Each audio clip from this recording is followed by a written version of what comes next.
I mean, I think through your YouTube channel and, our podcast and all the other podcasts out there, specifically, healthcare related. I mean, I feel like that's a part of the community, right? And I feel like LinkedIn has really brought a lot of people together. Not just, I guess, self-proclaimed, not like very busy on the LinkedIn. It's just never sort of been my thing, but I just kind of lurk in the shadows, if you will, and just read some of the content and see some of the conversations from posts that are happening. And it really is amazing. And, I just hear one thing, Kim, from you that I think is going to be so important in the mission and the conversation is like consistency. Yeah, I think one of the other big things is, again, it's awareness, but physicians just need to realize that this is extremely common. Burnout is extremely common.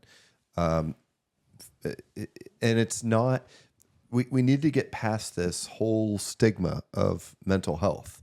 And unfortunately, during our training, I can speak mainly just from an orthopedic surgery training standpoint, but it's very much like the military in that we sublimate.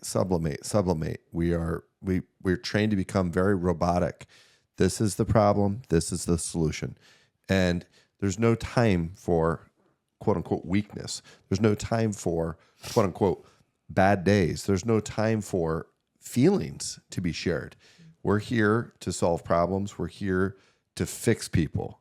And we're not supposed to need fixed, right? We're supposed to rise above. But speaking to what you said before, and it absolutely, like the culture of medicine has to change, and the culture in medicine and medical training has to change, because you are always taught to put the patient's need before yourself, and that's not true. Like, it's not trite about putting the oxygen mask on yourself first. You have to take care of yourself and resource yourself.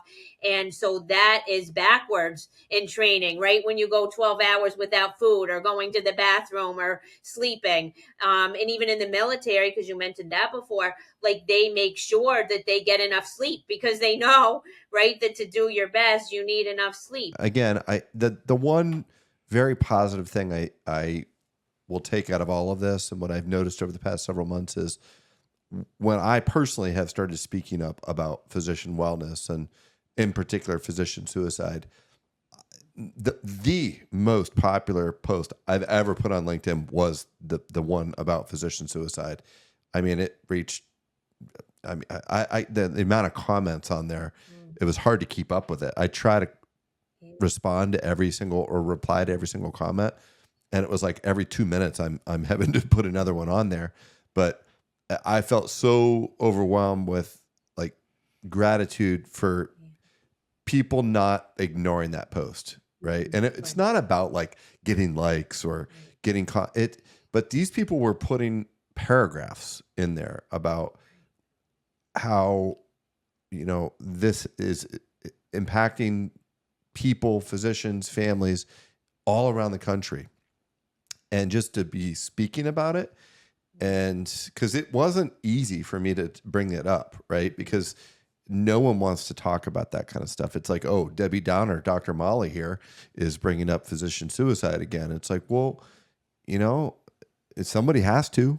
And if it has to be me, and if I have to have these conversations and shed some light on it, so be it, right? I've got broad shoulders. I can handle that. Right. And truly seeking help is a strength. It's not a sign of weakness. And my friend Pat Dunstan, who was a nurse and then became a lawyer and had to leave because she developed Parkinson's, she said doctors are expected to be superhuman and not complain because of their salaries. A lot of people don't have empathy for them because they think a doctor's life would be the ultimate. And meanwhile, right,